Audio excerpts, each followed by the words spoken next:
আজ ৩ সেপ্টেম্বর, চিরবিদায় অনুরাগের ছোঁয়া। অবশেষে ৩.৫ বছরের যাত্রা শেষ হতে চলেছে অনুরাগের ছোঁয়ার। প্রায় ৩.৫ বছর ধরে রাজত্ব করার পর এবার শেষ হয়ে যাচ্ছে অনুরাগের ছোঁয়ার প্রথম সিজন। ৩.৫ বছর ধরে অনলাইন অফলাইন দুই জায়গায় সব ধারাবাহিক পিছনে ফেলে অনেকটাই এগিয়ে ছিল।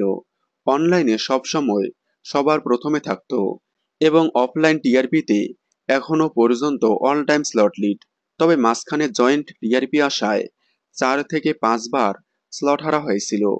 একক টিআরপি আসলে সেটাও হতো না। আজ অনুরাগের ছোঁয়া বন্ধ হয়ে যাওয়ায় খুবই মন খারাপ করেছে অনুরাগের ছোঁয়া ফ্যানেরা। তারা বলতেছে যেহেতু শেষ হয়ে যাচ্ছে তাহলে শেষ পর্বটা হ্যাপি এন্ডিং করা যেত।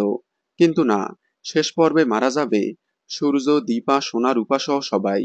শেষ পর্বে দেখানো হলো ভূমিকম্প এসে তছনছ হয়ে যায় সেনগুপ্ত পরিবারের সকল সদস্য।